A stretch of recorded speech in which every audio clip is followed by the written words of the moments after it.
देखिए, शब्दार्थ और भावार्थ ये दो अलग अलग चीजें हैं। शब्दार्थ का भावार्थ से कोई सरोकारी नहीं,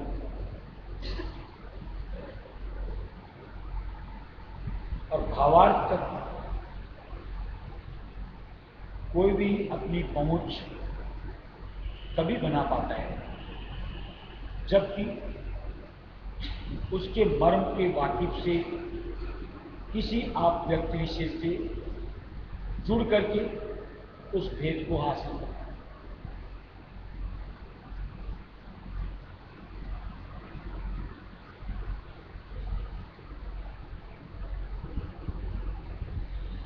अगर आपको जानकार यानी उस मर्म तक पहुंचा हुआ व्यक्ति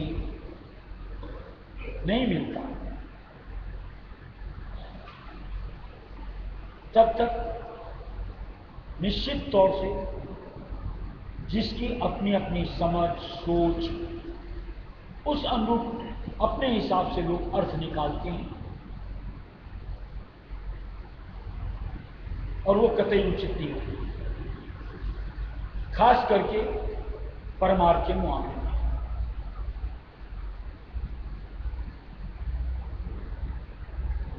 ऐसे तो देखो, आज ये जो नश्वर विद्या भी है,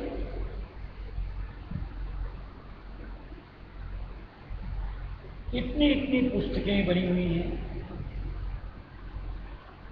उनको पढ़ने के लिए भी हमें अपने बच्चों को स्कूल भेजना पड़ता है।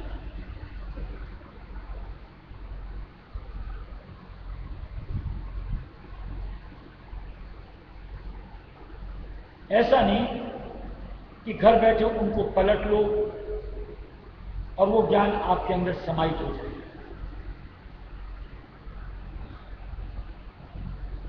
बिरलों की बात छोड़ इन जनरल की बात की जाती है।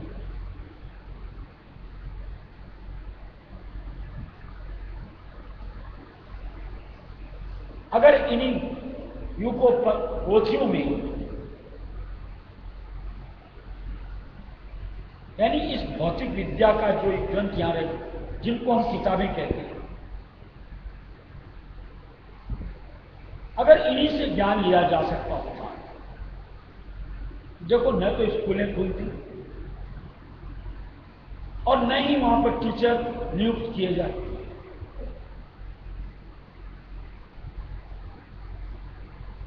जिसे पढ़ना हो मार्केट में अवेलेबल होती है, खरीद के लाओ, पढ़ लो, बन जाओ ज्ञानी।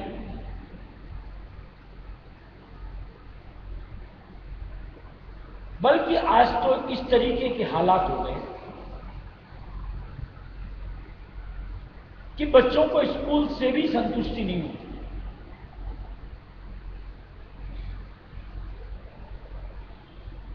अलग से ट्यूशंस और चाहिए।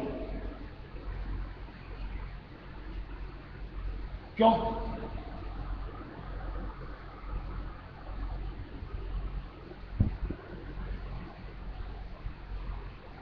जो उन काम के अंदर निपुण व्यक्ति होता है, जिसको हम अध्यापक बोलते हैं, वो इस तरीके से उनको डिफाइन करता है, समझाता है, बुझाता है कि बच्चे के मस्तिष्क में वो बातें सेट होती हैं।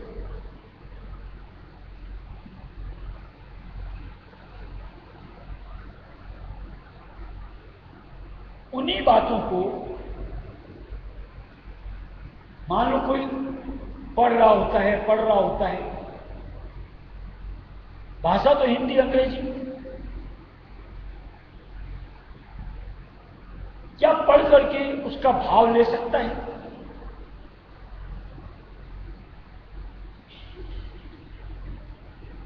यानी जो लेखक ने लिखी है बात, उस बात को मर्म के साथ समझ सकता है?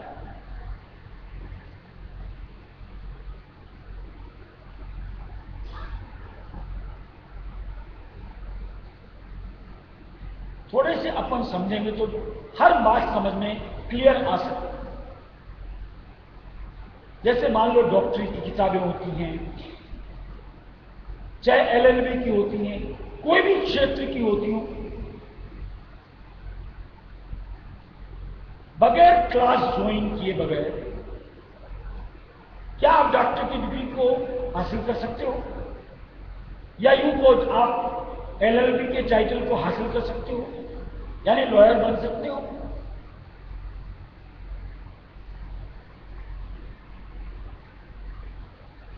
जैसे उस मामले के अंदर में उस चीज की ज्ञाता की जरूरत होती है हमें समझ पाने की, इसी तरीके से ये जो धार्मिक ग्रंथ है, चाहे आप गीता बोलो, भागवत बोलो, वेद बोलो, पुराण बोलो, बाइबल बोलो, कोई से भी ग्रंथ बगैर ज्ञाता के, यानी जिसने उसके मर्म को छुआ है, अगर आप उनको पढ़ते हो, ऐसा धर्म ग्रंथों में लिखा हुआ है कि बजाय फायदे के नुकसान होता है।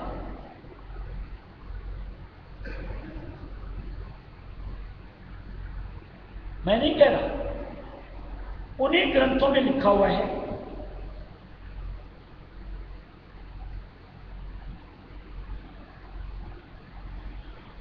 अब जैसा कि दुनिया की परिपाटी चली आ रही है, अब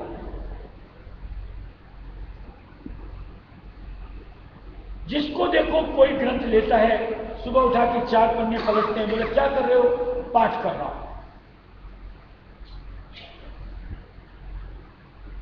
पाठ का मतलब पढ़ना मात्र, यही होता है मास्टर जी। क्या पढ़ने मात्र से उसका फल मिल जाता है?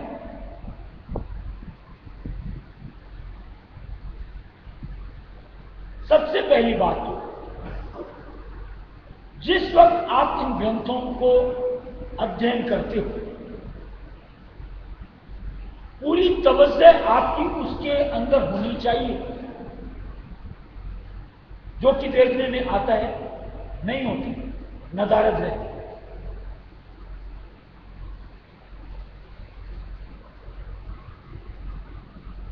चलो कोई बोलता है कि फलाने पंडित जी आते हैं, मौलवी आते हैं, ये आते हैं, वो आते हैं, यानी जो उस हिसाब से अपने आप को धर्मगुरु मानते हैं।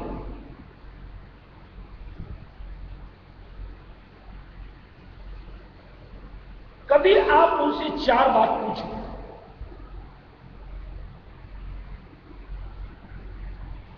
जो रटी रटाई भाषा होती है,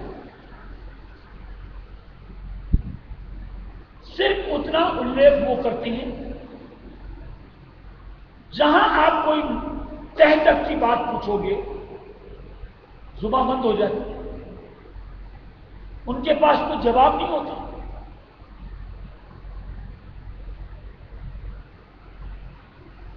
मेरी तो बचपन से थोड़ी सी आदत ऐसी थी कि वहां गद्दी में पंडित जी आते थे रोज का पाठ करने के लिए, तो मैं तो ऐसे ही छेड़ लेता था। कई बार पूछता था कि ये ऐसा क्यों है, या ये ऐसा क्यों लिखा हुआ है, कोई जवाब नहीं होता। दे भी कहां से? क्योंकि वो सिर्फ शब्दार्थ तक अपने आप को कैद रखते हैं, भावार्थ उनके साथ जुड़ता ही नहीं। और भावार्थ आए तो उनके पास कहां से? वो जितनी भी पूजा पाठ जो कुछ भी करते हैं स्वार्थ के लिए, यानी आप पैसा उनको देते हो, वो आपके घर आते हैं, जो क्रियाकर्म करना होता है किया, आपसे दक्षिणा ली, रवाना। सामने वाले से कोई सरोकारी नहीं सिवाय लूटने के, अपना घर रखने के।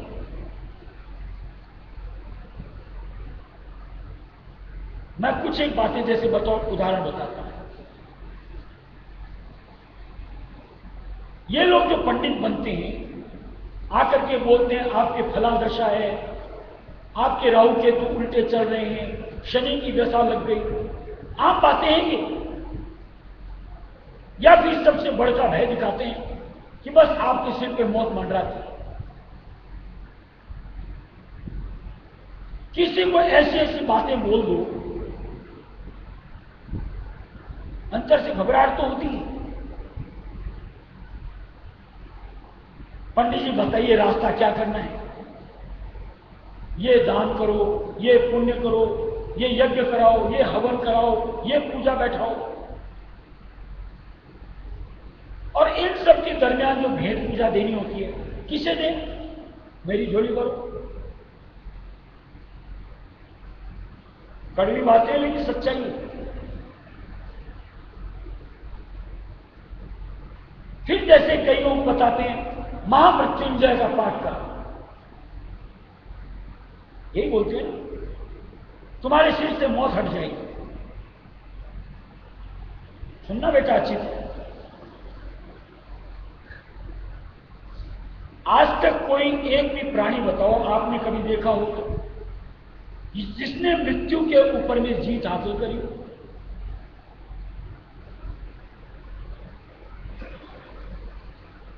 और अगर उनके मृत्युंजय के पाठ से मेरी मौत चल सकती है, अपनी मौत क्यों नहीं चलती? अपने लिए क्यों नहीं करती? आज हमारे यहां बैठ करके हमारी समृद्धि का, धन दौलत भरने का सब कुछ तामझाम करती, अपने घर बैठ के अपना घर भरने का क्यों नहीं करती? कोई तो जवाब दो। अगर उनके पास इतनी ताकत है कि किसी की मौत टाल सकते हैं या किसी को खुशहाली दे सकते हैं, अपने घर में दरिद्रता का आलम क्यों रहता है? और अपने घर दरिद्रता है, इसका सबूत ही यही है कि वो इनके द्वार हमारे द्वार हर जगह डोलते फिरते। ऐसों के चक्कर में, उनके शब्दों के जंजीर में जकड़ करके हमें नहीं लगता हम अपना काज कर रहे हैं। यानी उनके पास भाव है ही नहीं।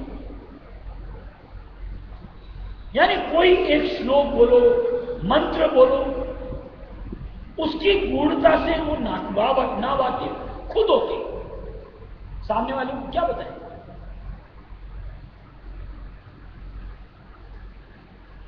आज इसी तरीके से, चलो ये तो हम लोगों ने जो दुनिया का चलता उनकी बातें, आज संत मत में भी जहां भक्त गुरु नहीं होते, कैसे टेक आकर के यूं कहो धस जाते। देखो, संत मत कहने का सीधा साधा अर्थ है कि वक्त गुरु के जरिए, उसी को संत मत कहते हैं।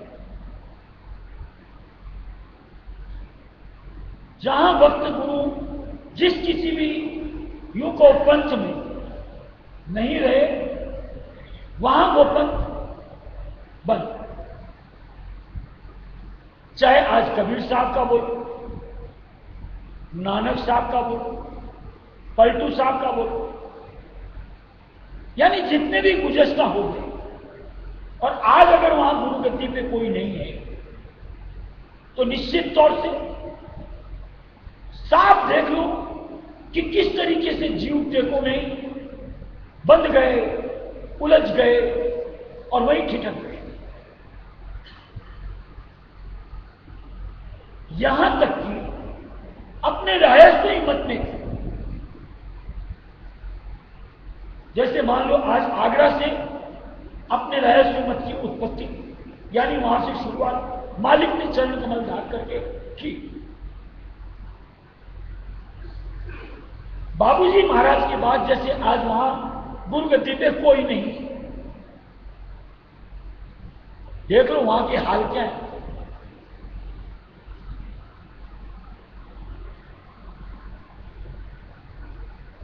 इतनी बढ़ चढ़ करके इन्हीं ग्रंथों को गुरु की महिमा बखान करती है।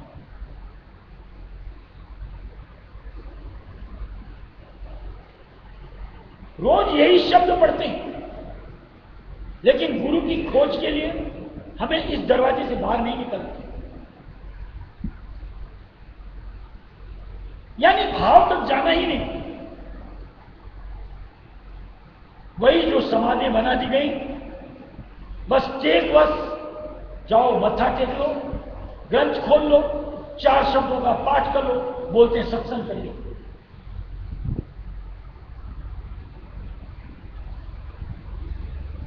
ये मंडल ऐसा है, माया का मुल्क, कि जरा सा आप अगर विशेष चेतन से अपने आप को जोड़ करके न रखो, आनंद फानंद जड़ता आपको घुस जाती।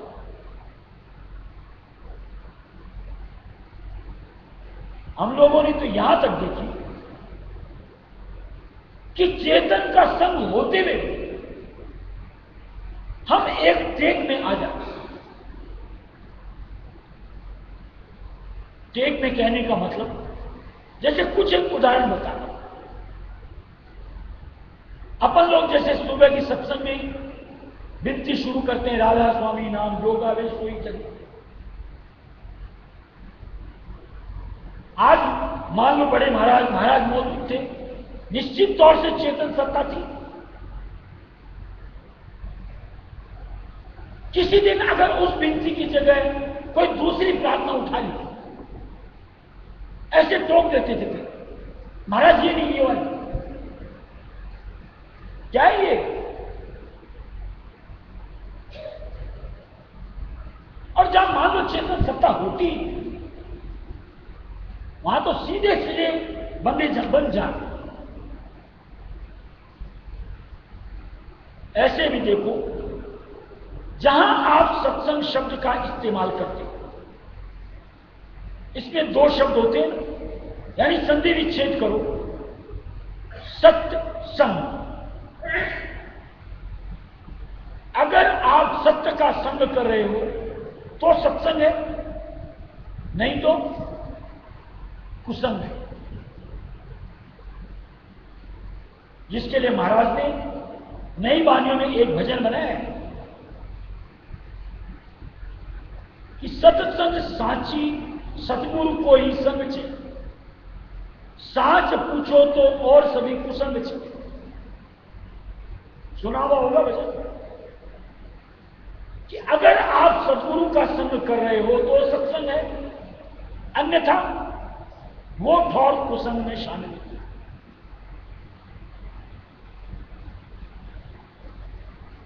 आज इतने अपन भजन पढ़ते हैं,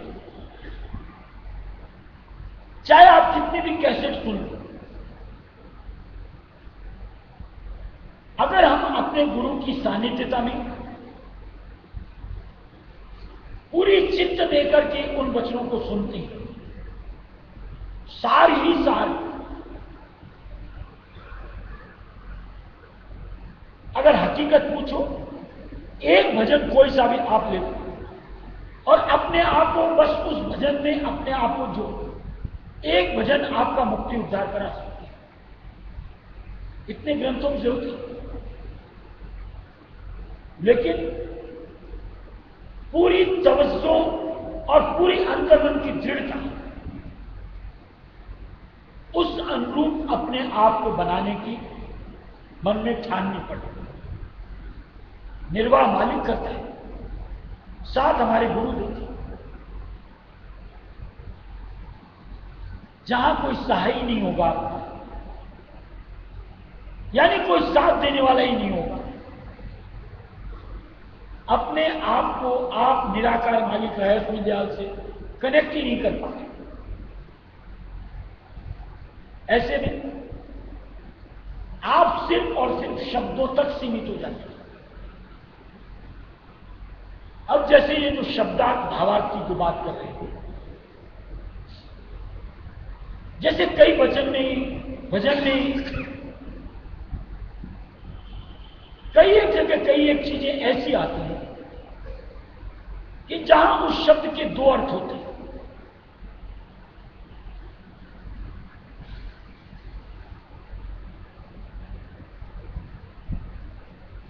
जैसे एक कड़ी सुनो,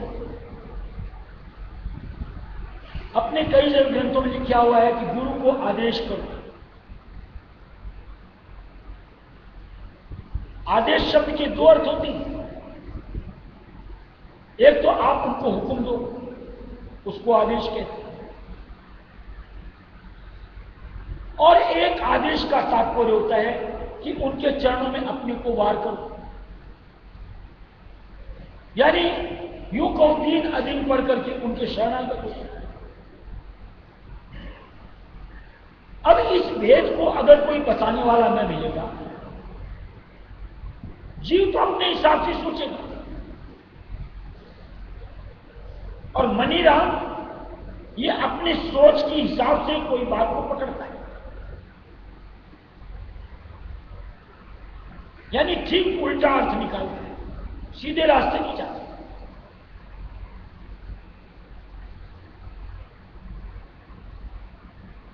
जैसे कई जगह अपने भजन में, शब्दों में, वचन में लिखा हुआ है, राजा स्वामी मत धारो। अब एक मत का मतलब ना भी होता है, और एक रायस्वी मत का मतलब पंथ होता है। हम तो उल्टी बात पकड़ेंगे कि रायस्वी नहीं धारना, हम इसको धारेंगे नहीं कि रायस्वी पंथ को धारो। अब ये भेद को कौन जनाएगा अगर आप बिना गुरु के ग्रंथों को पढ़ रहे हो? यानी मर्म तक किसके द्वारा आप लखाव लोगे? यानी कहीं न कहीं कंफ्यूजन्स के साथ आप गलत अर्थ निकाल करके बजाय फायदे के अपना नुकसान करो। जिसके लिए महाराज ने बतौर उदाहरण दिया है कि जैसे हमारे घर में छुरी होती, चाकू, आज उस छुरी का इस्तेमाल करते हुए हम घर के कितने काम करते हैं? कब? जब समझदार हो जाते, और वही चाकू अगर बच्चे के हाथ में पड़ जाए तो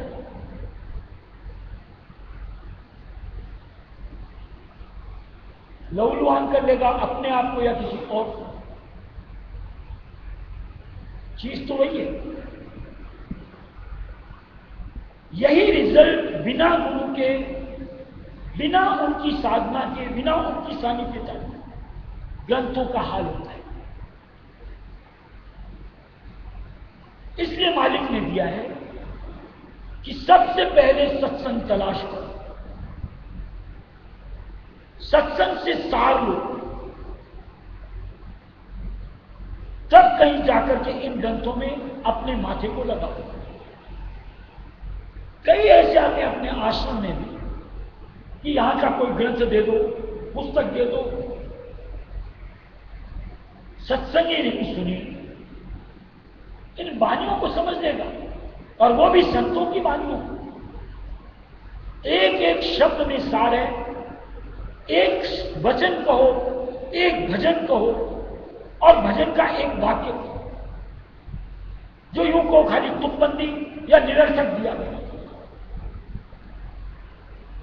ऐसे ग्रंथों को एक आम सोच वाला इंसान क्या समझ सकता है?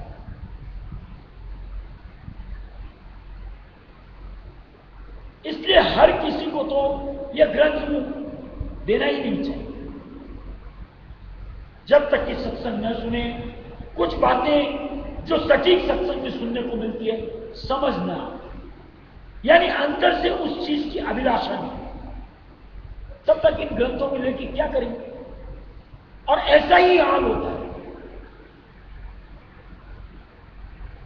लेके तो बड़ी यूं को देखा देखी या एक आए थोड़ा सा अपना भाव दिखाने के लिए ले जाते, ले जाके वार्डरोब की शोभा बढ़ाते। क्या पढ़े, क्या समझे? फिर ऐसे ग्रंथों का संग्रह क्या काम है? इसीलिए भावार्थ को समझ करके फिर चित्त को उसमें जोड़ना और फिर अंतर की तरफ अपने आप को अग्रसर करना, यह तरीका हुआ सत्संग का कार्य। इसलिए इस अनुरूप अपने आप को सत्संग से जोड़ना है, सार समझना है, कहना है और निजी जिंदगी में अपनाना है। सतगुरु तेरी ये विनती जरा सुन तो लीजिए, सतगुरु मेरी ये विनती जरा सुन तो लीजिए, करके दया चरणों में मुझे छोड़ दीजिए, करके दया चरणों में मुझे छोड़ दीजिए। सतगुरु मेरी ये विनती जरा सुन तो लीजिए, सतगुरु मेरी ये विनती जरा सुन तो लीजिए, करके दया चरणों में मुझे छोड़ दीजिए, करके दया चरणों में मुझे छोड़ दीजिए। बन पाप मुझसे अनंत यह जान लीजिए, बन पाप मुझसे अनंत यह जान लीजिए, यदि तो सके तो मुझको भी अपना लीजिए, यदि तो सके तो मुझको भी अपना लीजिए। अपने चरणों की भक्ति अब तो मुझको दीजिए, अपने चरणों की भक्ति अब तो मुझको दीजिए, करके दया चरणों में मुझे छोड़ दीजिए, करके दया चरणों में मुझे छोड़ दीजिए। सतगुरु मेरी यह विनती जरा सुन तो लीजिए, सतगुरु मेरी यह विनती जरा सुन तो लीजिए, करके दया चरणों में मुझे छोड़ दीजिए, करके दया चरणों में मुझे छोड़ दीजिए। आए सतदेव से यह जान लिया है, आए सतदेव से यह जान लिया है, पानी से मिले हुए यह मान लिया है, पानी से मिले हुए यह मान लिया है। अपने विरत को आप संभाल लीजिए, अपने विरत को आप संभाल लीजिए, करके दया चरणों में मुझे छोड़ दीजिए, करके दया चरणों में मुझे छोड़ दीजिए। सतगुरु मेरी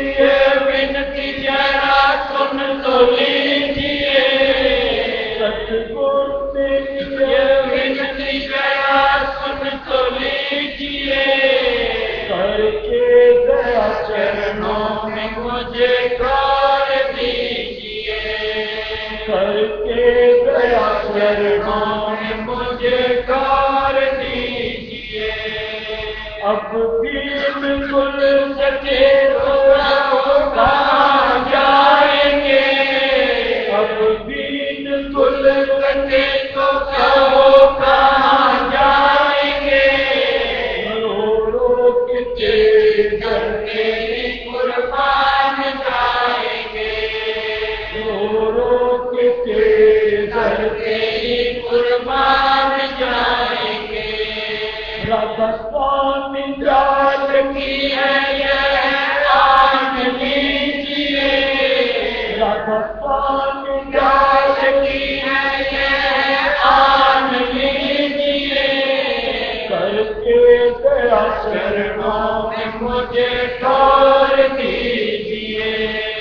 करके गया चरणों में मुझे ठोर दीजिए।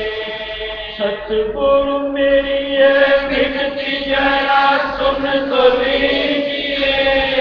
सतगुरु मेरी ये विनती जरा सुन तो लीजिए। करके गया चरणों में मुझे ठोर दीजिए।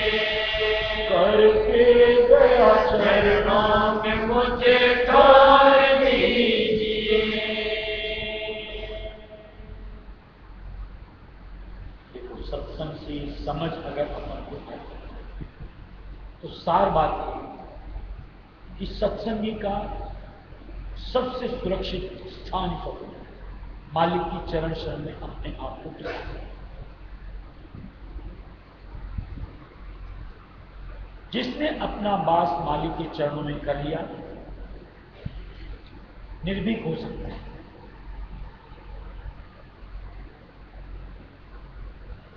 यानी वहां काल माया सब पछता है, यानी वहां उनका कोई भी जोर नहीं चलता। और जहां आप चरण शरण से छिटकते हो अपने आप को दूर ले जाते हो। यूं कहो खुद की दुर्गत खुद करवाना।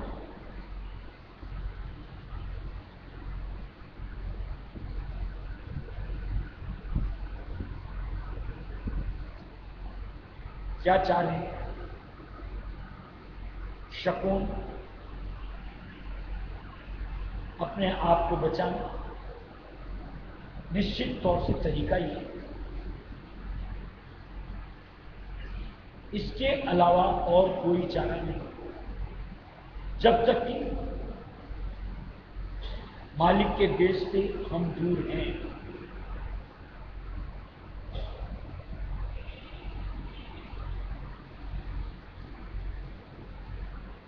अभी तो मान लो हमारा पहला जन्म, अरे चौथे जन्म तक भय रहता है।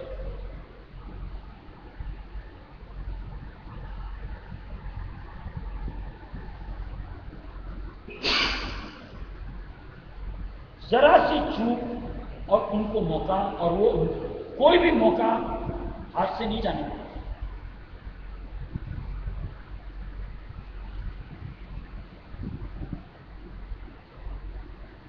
और हम लोग तो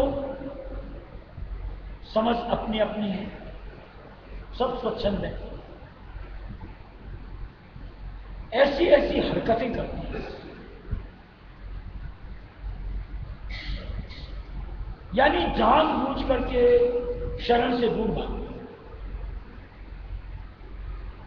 न जाने क्या आनंद आता है। डंडे पड़ते हैं, चोट पड़ती है, दुख झेलने पड़ते हैं, फिर भी दाते। अफसोस कि किसी को तो शरण मिलती नहीं, और हमें मिली है तो हम वहां टिकते नहीं।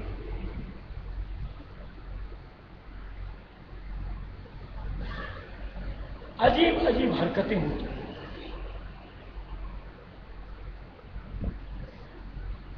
बजाय मालिक के नाम की धारणा के, यानी अपने स्मरण में अपने चित्त को जोड़ने के, हर वक्त माया की गुणना करते हैं।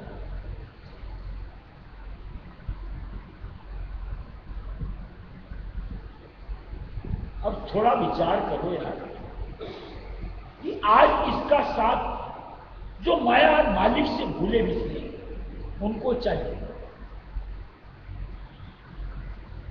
हमें मालिक की शरण मिली है, हमें इसकी गुना नहीं करनी।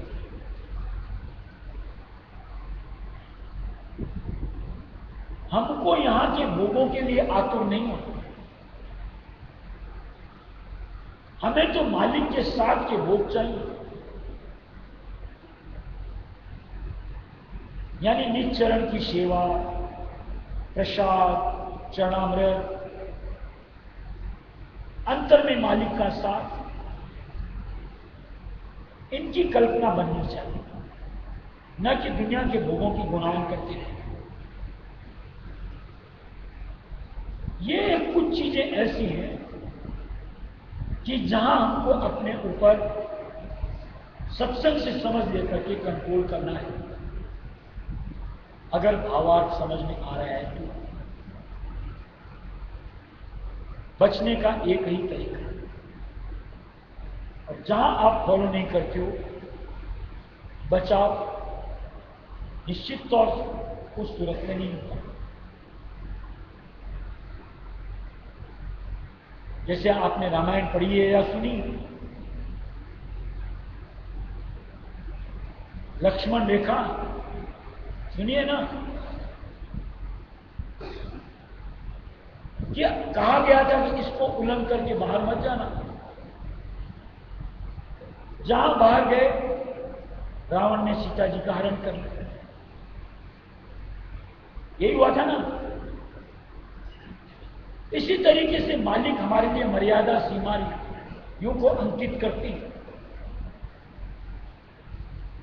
अगर उस सीमा के अंदर आप रहते हो, मालिक की नजरों में रहते हो, यानी दया दृष्टि के तहत रहते हो, और जहां मालिक ने जो मर्यादा रखी है उसको क्रॉस करते हो, काल के ग्रास पर, यानी रावण आपका शिकार।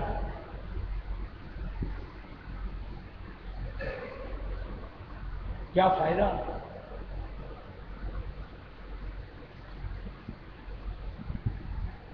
इसलिए अपने बचाव का जिम्मा हमारा खुद का पहला। जब हम खुद ही नहीं बचना चाहेंगे, कोई दूसरा कुछ भी मदद नहीं कर सकता। फिर जैसे अगर हम लोग जो उलाहना के हिसाब से बोलते रहते हैं, मालिक को संभालना चाहिए, कौन सा जीव ऐसा है जो मालिक का नहीं है? एक तो बोलो। जिस वजह से और दुख कलेश सह रहे हैं, उसी वजह का कारण अगर हम बन रहे हैं, वहां पे क्या भिन्नता रहती है?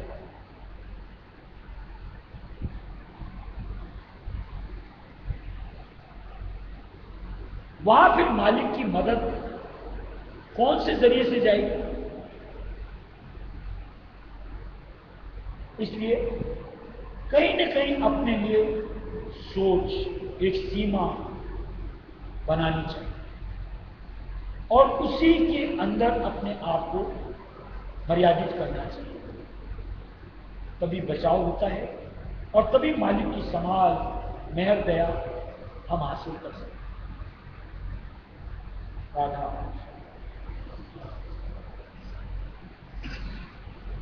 करो